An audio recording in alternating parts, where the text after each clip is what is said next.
बांझ औरत की कहानी। आज रानी जल्दी उठ गई क्योंकि आज का दिन उसके लिए बहुत महत्वपूर्ण था।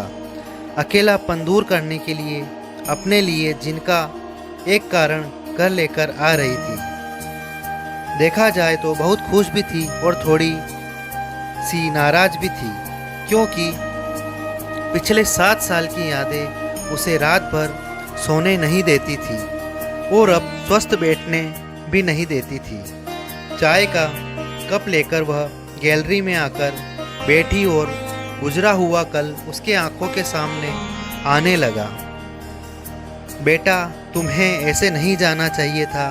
शादी होने के बाद उसे अंत तक निभाना आना चाहिए। ऐसा ही समझो कि तुम्हारा नसीब ही खराब है। कोई क्या करेगा। अगर माँ बन सकती तो बात ही अलग होती। मैं माँ नहीं बन सकती, इसमें मेरी क्या गलती है। यह सब मेरे हाथों में है क्या। माँ नहीं बन सकती मतलब मैं इंसान नहीं हूँ क्या। मेरी कोई फीलिंग्स नहीं है क्या। मिनट मिनट में मेरा अपमान करने वाले, मेरा जीना मुश्किल करने वाले लोगों के साथ मैं ज़िंदगी कैसे बिताऊं। वह जो कहेंगे वह सुनना। रानी और माँ की यह सब बातें चालू थी। तब पापा आए। ये देखो बेटा, मैं तो एक कपड़े की दुकान पर काम करता था। अभी उम्र हो गई है तो कोई काम भी नहीं देता है। और तुम्हारा भाई हर्षल तो परदेश में अपने गृहस्थी में मगन हो गया है। तुम कहती हो तो मैं तुम्हारे ससुराल वालों से बोलता हूँ, पर तुम अपने ससुराल वापस चली जाओ, ऐसा मुझे लगता है। नहीं पापा, कुछ भी हो जाए मैं उस घर में वापस नहीं जाऊंगी। वहाँ पर मुझे घुटन सी होती है। वहाँ मिलने वाला अपमान बेइज्जती से मैं थक चुकी हूँ।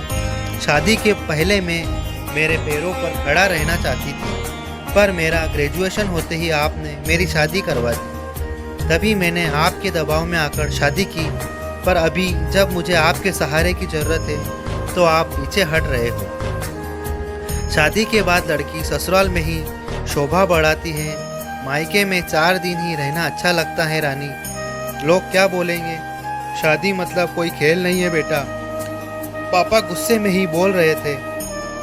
उस घर वापस जाना अब मुमकिन नहीं है पापा। मैं आने के पहले से ही डिवोर्स पेपर पर सिग्नेचर करके आई हूँ, क्योंकि उन लोगों को सिर्फ मुझसे बच्चा चाहिए था जो मैं उन्हें नहीं दे सकती। अरे, इतना बड़ा निर्णय लेने से पहले हमें एक बार पूछना तो चाहिए था। जन्मदाता हैं हम तुम्हारे। पापा, शादी होने के बाद मैं आपको बताती थी और माँ को भी कि कैसे छल होता है मेरे साथ वहाँ पर। 2 साल में कभी मुझे मेरे मन मुताबिक रहने नहीं दिया। जब मेरी रिपोर्ट आई और समझा कि मैं कभी माँ नहीं बन सकती, तो वैसे ही इन लोगों ने मुझे अपने असली रंग चालू कर दिया। कैसे रहूँगी मैं ऐसे वातावरण में। और इस सब से भागकर अपनी ज़िंदगी ख़त्म करने वालों में से मैं नहीं थी। यह देखो बेटा, हर्षल ने दिए हुए पैसे से ही मेरा और तुम्हारे माँ का जैसे तैसे खर्च चलता है। उसमें तुम्हारा खर्चा उठाना थोड़ा सा कठिन होगा। डिवोर्स पेपर पर सही करने से पहले इन सब का विचार मैंने किया था। मेरे पास के सोने के गहने लेकर मैं आई हूँ और एजुकेशन लोन निकल कर मैं 6 महीनों का एक कोर्स करने वाली हूँ, जिसकी आज मार्केट में बहुत ज़रूरत है। उसके बाद मुझे अच्छी कंपनी में नौकरी मिल सकती है। मैं आपके ऊपर आर्थिक बोझ नहीं डालूंगी पापा। मुझे जीवन जीना है, संघर्ष करूंगी और कमाऊंगी। विश्वास कीजिए मेरा। सब लोग क्या बोलेंगे। बेटा, क्या जवाब दोगी उन्हें। माँ आंखों का पानी छुपाते हुए बोली। माँ बोलती थी कि वक्त आया तो सच क्या है बोल देना चाहिए। जब मुझे ससुराल में जानवरों के जैसा बर्ताव हो रहा था, तब कहाँ गए थे यह लोग। समाज में बड़ा करो, शादी कर दो, बस इतनी ही जिम्मेदारी समझते हैं।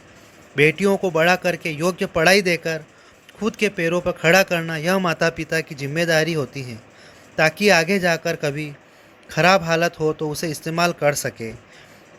तय किए मुताबिक रानी ने 6 महीने का कोर्स किया और तुरंत उसे एक अच्छी कंपनी में काम भी मिल गया। वो बहुत खुश हो गई थी। सब अच्छा चल रहा था। बीच में छुट्टी लेकर माता पिता को नज़दीक रहने वाले पर्यटन जगह पर घुमाने लेकर जाती थी। माता पिता बीच में ही दूसरी शादी की बात छेड़ देते थे। कई बार तो लड़कों को देखने के लिए भी बुलाया करते थे। एक लड़का तो डिवोर्स हुआ था तभी उसे स्वीकारने के लिए तैयार था, पर पहली शादी ने ही इतने दुख दिए थे कि दूसरी शादी के लिए उसका मन तैयार नहीं था। ऐसा कितने दिनों तक अकेली रहोगी? जब तक हम दोनों हैं तब तक ठीक है, पर हमारे जाने के बाद तुम्हारा क्या होगा, सोचा क्या कभी? उम्र भी कितनी छोटी है तुम्हारी अभी, ऐसा उसके पापा उसे समझा रहे थे।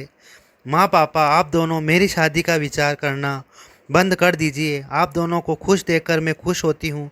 मेरे दोस्त सहेलियाँ हैं ना मेरे साथ, क्यों करनी है दूसरी शादी भला? इतना आसान नहीं है बेटा। एक उम्र के बाद अकेलापन खाने को दौड़ता है। मैं माँ बोली। सच हुआ उनका ऐसा बोलना। आगे 2 साल में पहले माँ और 6 महीने में ही पापा का निधन हो गया। रानी अब अकेली हो गई। हर्षल भाई और उसकी पत्नी आए और साथ में चलो बोलकर औपचारिकता की, पर मुझे उनके साथ जाकर वापस बोझ नहीं बनना था। मदद के वक्त मेरे साथ खड़े रहो, इतना बोलकर मैंने उनको जवाब दिया। ऑफिस का काम और बहुत सारे दोस्त सभी लोग की शादी हो गई थी और वह अपने अपने गृहस्थी में मगन हो गए थे। जिनके लिए कोई लक्ष्य मिल ही नहीं रहा था, उसे छुट्टी के दिन ऐसे ही एक मैगज़ीन पढ़ते समय उसे सिंगल मॉम पर एक बात पढ़ने के लिए मिली और उसे जीने का उद्देश्य मिला। उसे उसी दिन तय किया और एक 10 साल की लड़की को गोद लेने का प्रयास चालू किया। प्रक्रिया बहुत बड़ी थी, पर बोलते हैं ना, मन में इच्छा हो तो रास्ता मिल जाता है। वैसे वह प्रक्रिया पूरी हो गई और आज वही दिन था कि वह उस लड़की को लेने के लिए अनाथ आश्रम जाने वाली थी। उस लड़की को घर लाकर वह माँ नहीं बन सकती।